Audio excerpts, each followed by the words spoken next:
सनातन धर्म में नवरात्रि को बहुत ही शुभ और पवित्र माना जाता है। हिंदू मान्यताओं के अनुसार साल भर में 4 नवरात्रि मनाई जाती हैं, जिनमें 2 गुप्त नवरात्रि जो तंत्र साधकों के लिए होती हैं और 2 प्रत्यक्ष नवरात्रि होती हैं, जिन्हें हम शारदीय नवरात्रि और चैत्र नवरात्रि के नाम से जानते हैं। इन्हीं 2 प्रत्यक्ष नवरात्रि में हम जगत जननी माँ आदिशक्ति के 9 रूपों की विधि पूर्वक पूजन अनुष्ठान करते हैं।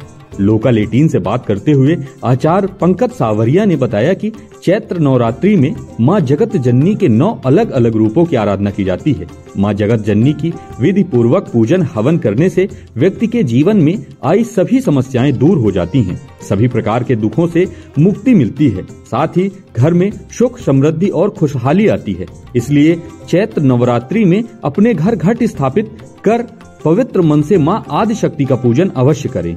तो आइए आचार्य पंकज सावरिया से ही जानते हैं कि घट स्थापना का शुभ मुहूर्त और विधि क्या है। जय श्री कृष्ण।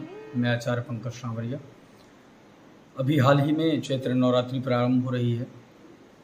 सबसे बड़ी बात है कि हमें मुहूर्त में ही करना, किसी कार्य को करना चाहिए। इस समय पर यदि हम दवा लेंगे तो फायदा करेगी, नहीं लेंगे तो दवा निरर्थक हो जाती। उसी प्रकार से प्रातः 6:05 से लेकर 10:16 तक सुंदर 4 घंटे और 11 मिनट का मुहूर्त है इस बार घट स्थापना के लिए। तो सुबह आप 6:05 से 10:16 तक आपको घट स्थापना करना है। घट स्थापना के लिए सबसे सुंदर पहली बात है, आप पंच पल्लव लाएं, जिसमें आम का पत्ता, पीपल का पत्ता, उमर का पत्ता, गुलर का पत्ता और इन 5 पल्लवों को ला करके अपने पास रख लें। इनको स्वच्छ कर लें, साफ कर लें और बरगद का पत्ता भी रहे साथ में, और इनको ला करके साफ सुथरा कर लें।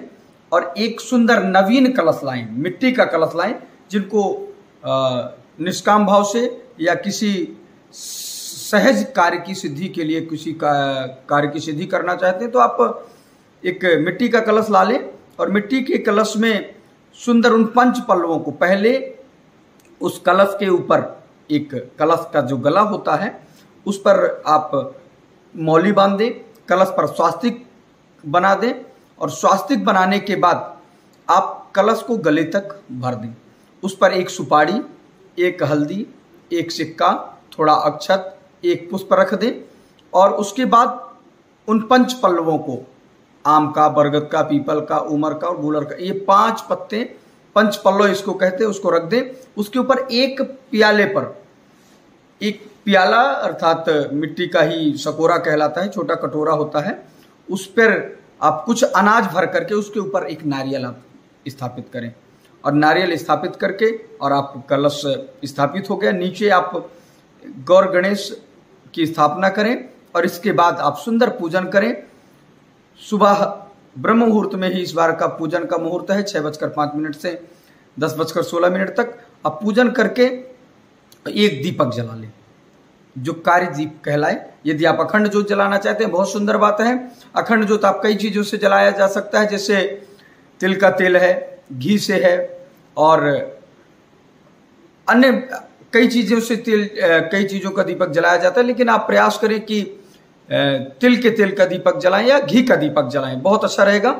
मीठा तेल का भी जला सकते हैं, यदि कुछ उपलब्ध नहीं हो रहा तो मीठा तेल का दीपक जला लीजिए। और एक छोटा कार्य दीप जला करके माँ भगवती की एक प्रतिमा रख लीजिए और सुंदर कलश स्थापना करके उसका सुबह शाम पूजन करें।